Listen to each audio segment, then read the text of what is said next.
ቪፒኤች ማለት በሕክምናው ዓለም ፕሮስቴት ሃይፐርፕሌዥያ ወይንም ደግሞ የፕሮስቴት ኢጢ እብጠት ማለት ነው። እቺ ፕሮስቴት ኢጢ የምትባለው ከሽንት ቧንቧ በታች የምትገኝና እድሜያቸው ከ50 ዓመት በላይ የሆኑ ሰው ወንዶች ላይ የሚከሰት ማለት ነው።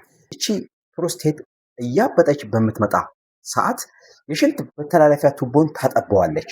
በዛን ሰዓት ሽንት የመሽናት መቸገር ይታያል በወንዶች ላይ ማለት ነው። ዋና ዋና ምልክቶቹ በሽንት መውጫ ቱቦዎች ላይ ጫና ሲፈጠር የሚታዩ ምልክቶች አሉ። አንደኛ ሽንት መቆራረጥ፣ ሁለተኛ ሽንት ቶሎ ቶሎ መምጣት፣ ሶስተኛ ሽንት ከሸናን በኋላ ፊኛችን ውስጥ ሽንት ያለ መምሰል፣ አራተኛ ሽንት ስንጀምር ለመሽናት መቸገር፣ አምስተኛው ደግሞ በጣም ከፍ እያለ ሲመጣ ከሽንት ጋር ደም ተቀላቅሎ ማየት። ይሄ ዋና ዋና ምልክቶቹ ናቸው። የፕሮስቴት ኢጢ የሚያብጥበት ዋናው ምክንያት ባይታወቅም ሁለት መላምቶች አሉ። አንደኛው እድሜ እየገፋ ሲመጣ፣ ሁለተኛ እቺ ፕሮስቴት የምትባለው ሆርሞን በወንድ ውስጥ የምትገኘው ፕሮስቴት የምትባለው ሆርሞን እድሜው ከ50 ዓመት በላይ ሲሆን እያበጠች መምጣት። እነዚህ እንደ መላምት ይቆጠራሉ።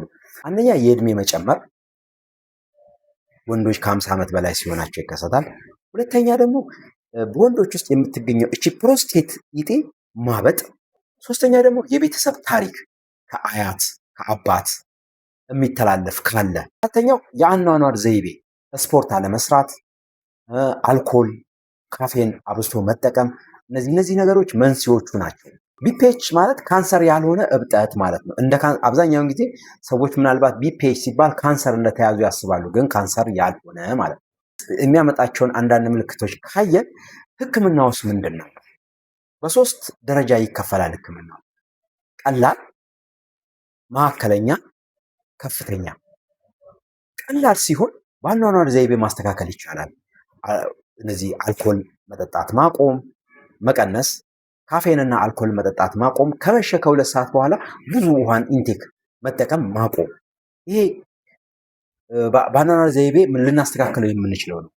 ሁለተኛው ነገር ደግሞ ምናልባት ከፍ እያለ ሲመጣ በመድኃኒት ደግሞ ትሪት እናደርገዋለን። አልፋ ብሎከርስ የሚባሉ መድኃኒቶች ታሞክሲፌን እና ዶክሳዞሲን ምንድነው የሚያደርጉት? የሽንት ቱቦ እንዲዝናና፣ ሽንት እንደ ልብ እንዲወጣ የሽንት ቱቦ እንዲዝናና ያደርጋሉ።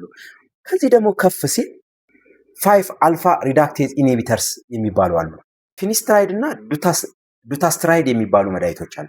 እነዚህ መድኃኒቶች ምንድነው የሚያደርጉት? የሽንት ቧንቧ ላይ የከበበውን ይሄንን የፕሮስቴት ኢጢ እብጠት ከ3 እስከ 6 ወር ውስጥ አሟሸው ያጠፉታል። ከዚህ ከዘለለ ግን ምንድነው የሚደረገው?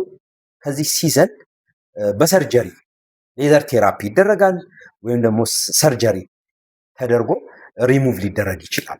ሰላም ውድ ቤተሰቦቼ፣ ቪዲዮን ከወደዳችሁት ላይክ፣ ሼር፣ ሰብስክራይብ ማድረጋችሁን አትርሱ። ደግሞ እንዲህ አይነት ቆንጆ ቪዲዮዎችን ለጤና ጠቃሚ የሆኑ ቪዲዮዎችን ስናስተላልፍ እንዲደርሳችሁ የደውል ምልክቷን መጫኑን አትርሱ።